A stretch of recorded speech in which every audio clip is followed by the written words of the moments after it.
corte, né?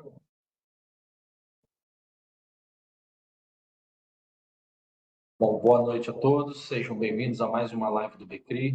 Estamos começando, né, a live referente ao mês de agosto de 2024. Então, nós vamos passar aqui item por item do relatório, né? Peço um pouquinho de paciência, que isso acaba sendo uma rotina para quem já acompanha a gente, mas acho que é importante porque mais e mais cotistas sempre acessam e mercado de uma maneira geral, né? Então a gente já começa aqui com a primeira informação relevante, é o mailing do Becri. Por favor, cadastrem-se, tá? Que tem acesso a todas as informações que o gestor divulga sobre o fundo, né? Inclusive relatório, né?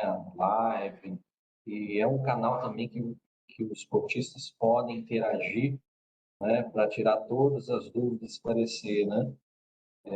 Diretamente conosco. Além do mailing list, né, a gente abre mensalmente esse espaço para que todos os cotistas, todas as pessoas que têm interesse em conhecer o fundo, possam interagir diretamente com a gestão. Então, é mais um canal, né, para a gente ficar à disposição para que a gente consiga alcançar o maior número de investidores, o maior número de cotistas, esclarecer todas as dúvidas sobre o fundo de investimento. Então, a gente sempre faz esse convite, né, e bem simples, só clicar no link, né, faz um cadastro rapidinho e já tem acesso à live. Aqui também é por sugestão de alguns cotistas que estavam, né, que nos mandaram mensagem, também tem o link para facilitar o acesso às lives anteriores, né? Inclusive essa live também vai continuar, vai ficar gravada aqui, vai compor, né, um desses relatórios no mês seguinte, né? Bom, essa parte inicial é mais uma parte, né, de falar sobre as características do fundo, o que o fundo pode comprar, quem é o administrador, né, o público-alvo, taxa de administração, são informações mais básicas do fundo, né? A gente sempre chama a atenção, é bom o cotista estar atento a essas informações mais básicas, também, número de cotas, número de investidores, 9 emissões foram realizadas, né, do fundo. Aqui a gente tem aqui o primeiro quadro que eu acho que é muito importante, né? Por isso que ele está dando um zoom nele. A gente demonstra aqui, né, mês a mês, uma mini DRE, e um acumulado no semestre desde o início, né, que facilita, do meu ponto de vista, a tomada de decisão dos investidores, né, um resumo, né, sobre de onde veio as receitas, as despesas que impactaram o fundo, né, qual foi o resultado, né, o quanto que foi distribuído por cota, se há uma reserva. Então, é um quadro interessante para ajudar os cotistas também na tomada de decisão sobre o fundo. Aqui a gente fala um pouco também sobre quanto foi distribuído no mês de agosto, né? 81 centavos por cota, um yield aí de 1,15, né? Líquido de imposto de renda. O IGPM, a gente coloca também o IGPM, né? Porque o fundo, o benchmark da IGPM mais 6, então ele traz aqui o IGPM do período que foi 0,29, o quanto ele acumulou nos 12 meses, né? Ou, na sequência, mais um quadro que eu também acho bastante interessante, né? Que ali, nos últimos 12 meses, tem o patrimônio líquido do fundo, o valor da cota patrimonial, o quanto que foi destinado para rendimentos do fundo, quanto foi distribuído por cota, valor de cota no último dia do mês, né? A rentabilidade efetiva do fundo, né? Quanto que o cotista recebeu, né? Dividendo, mais oscilação do cota, né? Do valor patrimonial. Temos o dividend yield também, o valor de mercado, e que essa informação é interessante, né? O dividend yield acima de 1,15, né? Pelo valor da cotação de fechamento de 70 com 30, né? O quanto seria, né, o percentual de rendimento, né, o CDI líquido, né, de imposto de renda, né, e o excedente do IGPM, né, que o fundo agregou. Então, são informações bastante interessantes, né, que demonstra aí a nossa intenção de ser o mais transparente possível, informações também que ajudam o cotista na tomada de decisão. Aqui o outro quadro também bem bacana, que é a relação de os rendimentos que foram distribuídos, né, nos últimos 12 meses também. Então, a gente vê aí uma constância muito sólida de distribuição de rendimentos, sem malabarismo, né? O fundo está, historicamente, aí, nesses últimos meses, oscilando entre 75 e 81 centavos de distribuição de rendimentos.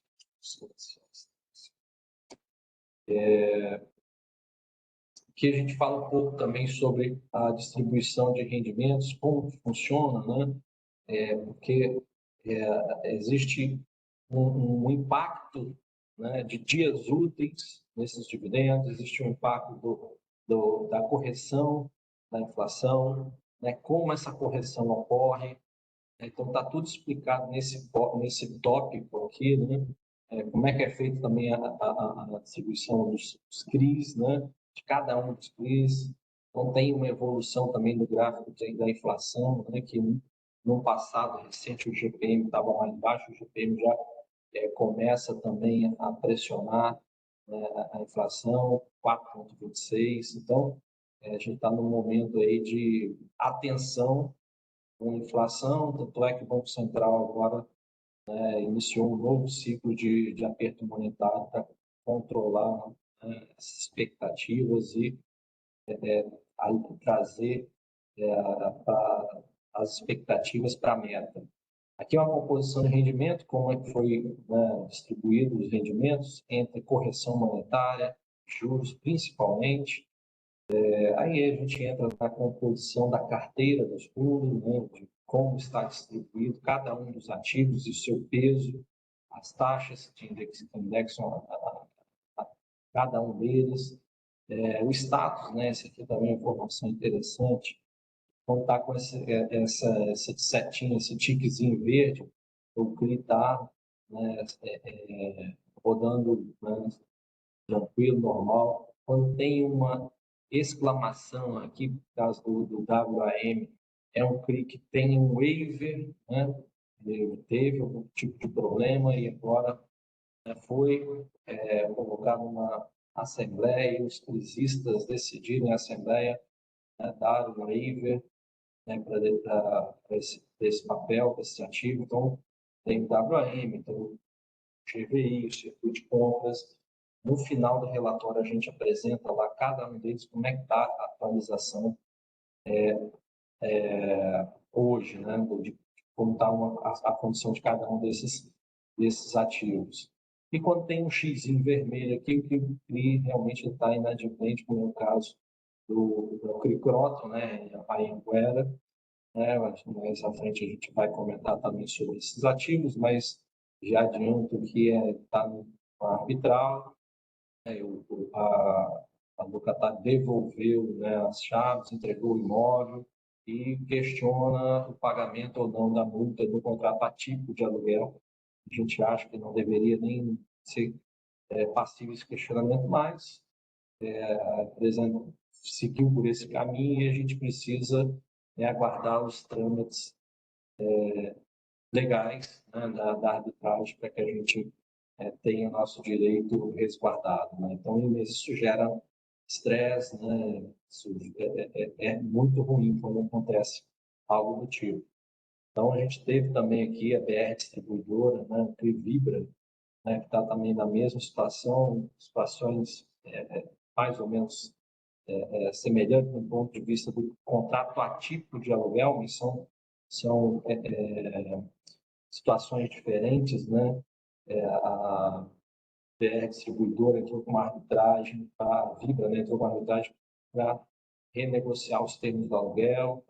Então, isso a gente mais à frente também esclarece. E o CRI Scanix, como o CRI também foi decretado crescimento antecipado, houve uma renegociação com o credor, mas houve um novo inadimplemento e a gente está executando as garantias na justiça. Então, são indicadores importantes, né, essas o status, né, esses tickets que dão uma noção para o investidor, né, e para todos os interessados, de como está a situação da carteira do fundo. Né? Então, essa é uma ação nossa para ser mais transparente possível e trazer todas as informações relevantes para que os cotistas fiquem atentos, né? E saibam de tudo que está acontecendo com a carteira do fundo, com seus investimentos. Bom, uma outra seção também que a gente coloca, que eu acho que é bem interessante, é a composição da carteira, como ela está posta por risco, fundos imobiliários, parcela de caixa, o indexador dos ativos que tem na carteira, os setores, né, a composição de séries, como está distribuído, né, os empreendimentos, né, que a gente não tem participação, os CRIs onde eles estão distribuídos, e aí sim a gente entra no comentário do mês, né, que no mês de agosto, né, referente ao mês de agosto, onde o BCRI encerrou o mês com 62,3 milhões em caixa, 11,32% do patrimônio. Desse valor, nós fizemos uma operação com publicidade lastreadas em CRI, e outros 5 milhões foram destinados à distribuição de rendimentos do mês. Foram distribuídos 81 centavos por voto, um dividend yield de 1,15. Do valor distribuído, 30% foi referente à correção monetária e a 70% juros, né, dos ativos. No mês passado, nós fizemos um quadro, resumo de alguns ativos que estavam no nosso pipeline, né? E a gente tem aqui esse parado para atualizar a situação desses ativos. Né? Então, teve um ativo, né, que acabou atrasando, né, mencionando no banco, o segue aguardando a conclusão dos trâmites para emissão e registro da operação. Esse atraso, eu acho que, do nosso ponto de vista, coloca um pouco em dúvida aí se vai, né, realmente acontecer essa operação. Né? O segundo, né, CRI, que nós mencionamos no relatório passado, ele está em processo de estruturação e ainda tem uma discussão sobre composição de garantias. E essa composição de garantia para nós é muito relevante para colocar um ativo para dentro, porque e quando há uma discussão nessa, né, a gente é muito criterioso na escolha das garantias e foi justamente isso que aconteceu com esse ativo. Né? Então, as garantias não estavam de acordo com as nossas expectativas e foram apresentadas novas garantias para essa operação. Nós estamos aguardando um laudo, né, dessas garantias, né, se efetivamente elas têm o valor que é proposto, né, pela parte, e muito provavelmente no próximo mês a gente deve, né, caminhar com essa operação, mas tudo correndo de acordo com o planejado.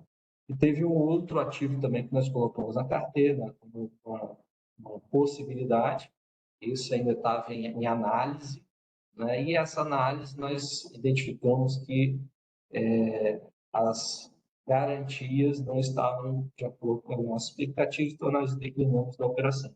Mas a gente estamos buscando novas operações, novos ativos para a carteira do fundo. Inclusive, nos relatórios dos próximos meses, a gente deve ter a novidade, né, para comentar com vocês a respeito dos investimentos. Estamos buscando ativos que são mais sólidos, garantias robustas, e isso também reduz um pouco o leque, né, de opções que nós temos, porque existem muitas operações que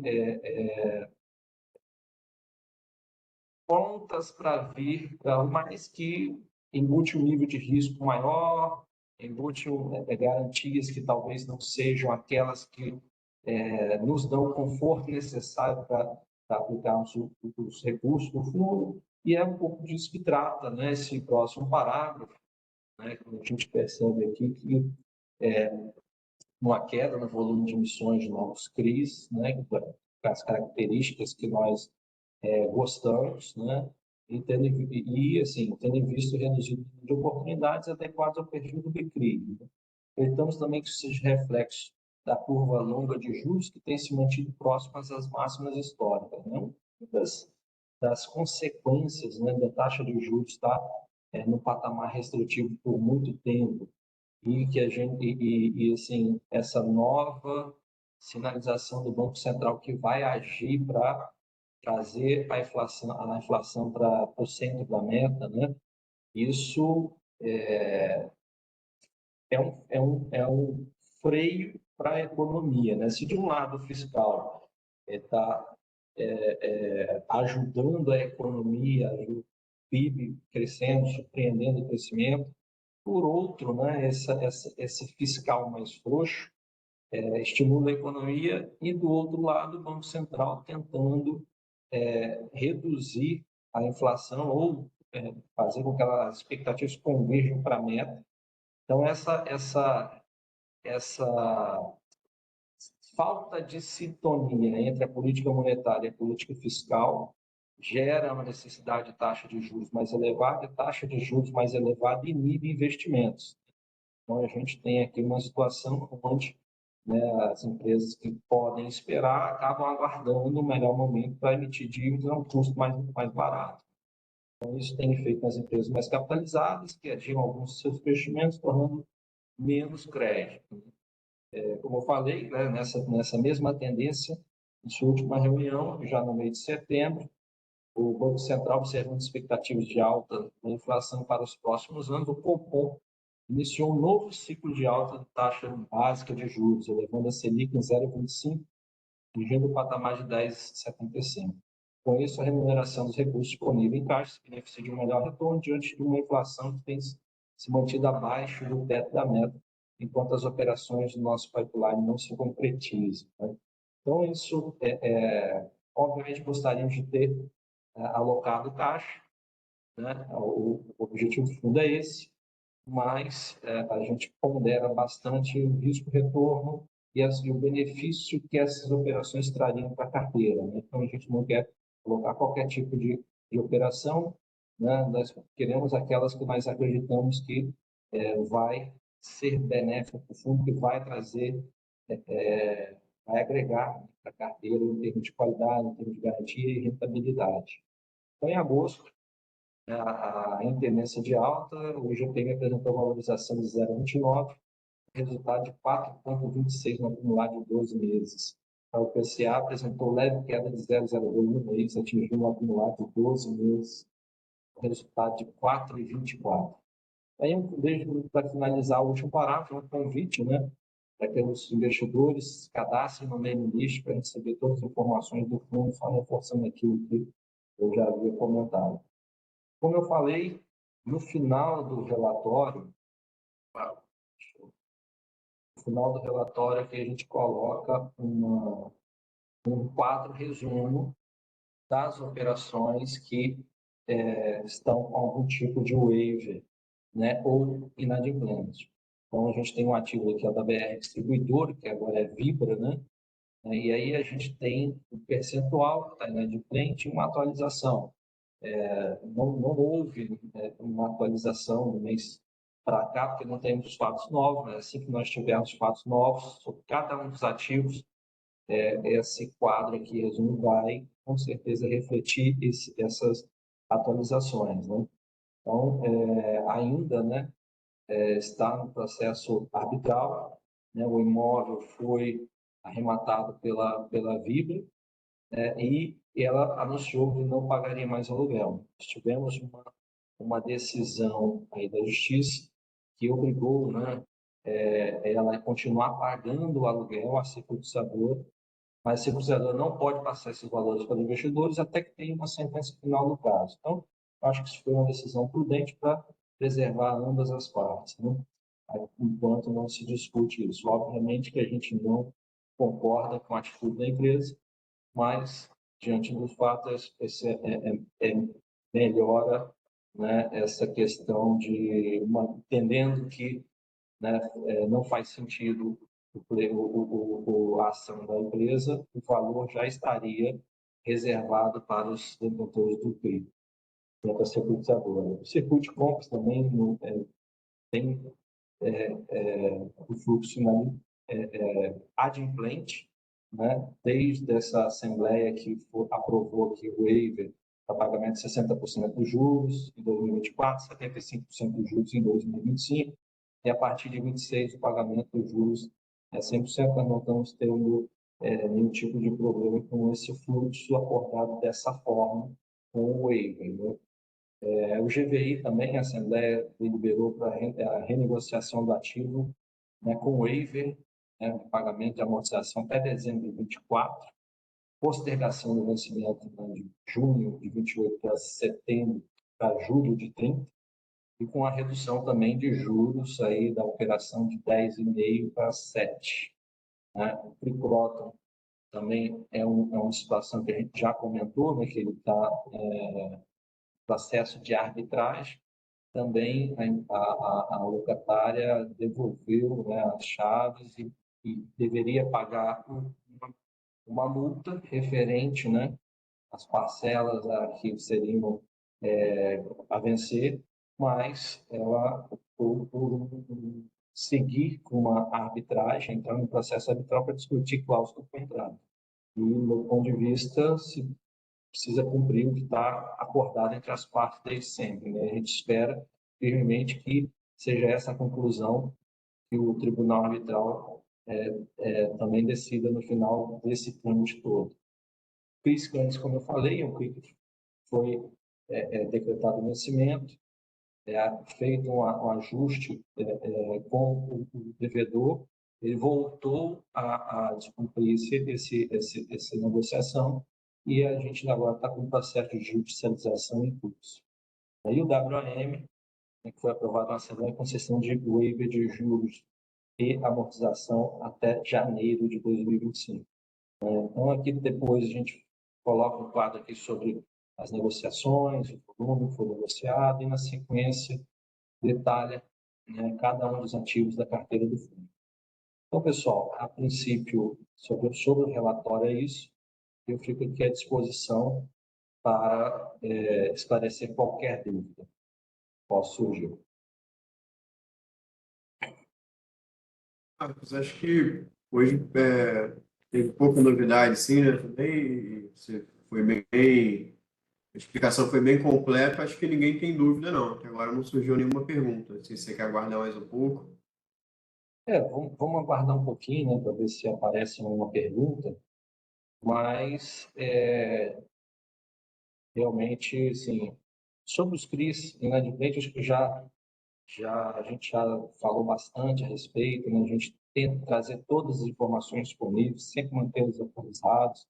Né? Esse canal aqui também é um canal que a gente julga muito importante para, né, ter esse contato entre os investidores, né, que esclareçam todas as dúvidas conosco, né?